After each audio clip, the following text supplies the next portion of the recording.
RLD War II was a terrible event whose reverberations are still being felt all over the world, and the idea of going back in time and take out Hitler is shown even in blockbusters. But what if it had happened? The world would be without the main troublemaker of the last century. That's what we demonstrate to you now, and you join us in the comments with your own theories to begin with.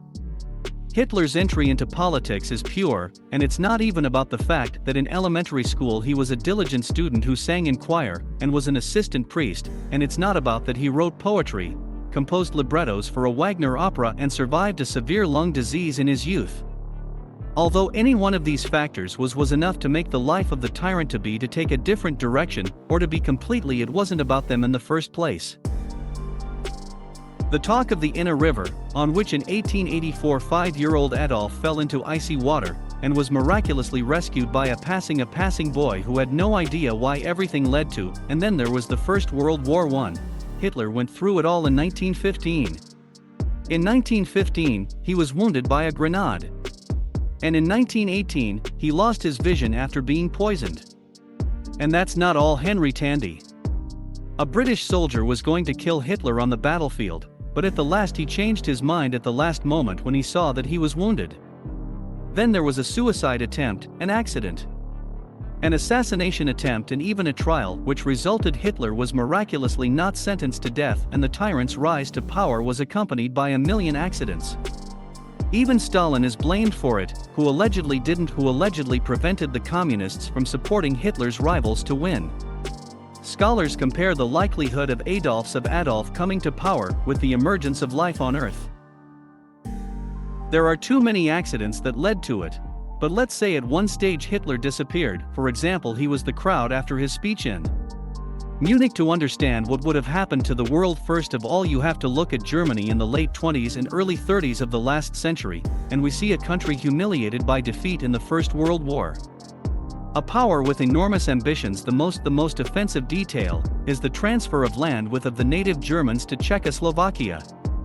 It's important to understand that all the inhabitants as Maine and such Austria, irrespective of one in gender, revolted. Not only Germans, but also Slavs, and even Jews who were full citizens of the second factor industrial revolution. Defeat in World War I set the Germans back, but in the economic miracle Hitler did not. The economic miracle Hitler did not in the 20s.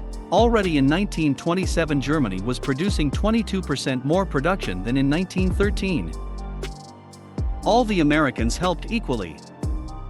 Credits from the USSR and Europe cooperation. Hitler was not given power only in 1933, and at that time Germany was already far from weak. But there is no Hitler in our history who then. It doesn't really matter for sure. We can say that the Nazis wouldn't have gotten that kind of. The fascism and Nazism is not a German invention. At the root of the movements are rooted in World War I, and the angered beacons. Everyone thought they were spilling blood on the battlefields for no reason, and in one form or another Nazism spread all over Europe. The same Mussolini who shared Hitler's views ruled Italy since 1922. In one form or another the fascists in one form or another were everywhere in England and France, and even in the Soviet Union, but in the vast majority of countries, and I managed to get to the top of power, and without the charismatic Hitler it would have been the same.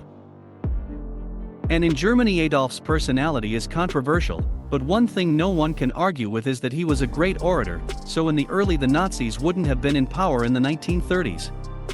In power in the early 30s. But it's not a fact that it would have cancelled the war. First of all, as we've already said, the Germans felt humiliated. At the same time the economy was growing, and any ruler or party in power in any case would have had the goal of returning from the German conquest. And here we are reminded of the most terrible crime in the history of mankind: the Holocaust. It's rumored that Hitler suspected a Jewish doctor of poisoning mothers. Anyway, he was behind the most insane genocide in history. None of his rivals and potential successors wanted such a thing. And what does that mean for our alternate branch of history, science? Because in Germany in the early 30s, the Jews were the driving force of physics and other important fields. All scientists of our time unanimously claimed that the Germans were then the first scientific power in the world. It's no secret that the main link of the creation of the atomic bomb and the space rockets in the Soviet Union, and especially the United States, were German migrant refugees. Edward Teller, the creator of the hydrogen bomb, Jews who escaped to the USA in 1935. Lee Axis and Lord and Eugene Wigner. Other refugees together with Teller wrote a letter about the need for nuclear weapons to Roosevelt. And about Einstein, who had a bounty on his head, was assigned 50,000 marks on his head, and whose achievements attributed to Aryan scientists is silent, and yet Albert was a patriot and loved of Germany. Open any list of the inventors of atomic bombs and missiles, there will be an overwhelming majority of German refugee scientists. Now imagine that none of them left their homeland and worked for the good of Germany. Manhattan Project that led to the atomic bomb in the United States would have been realized in Germany 5 or 10 years earlier.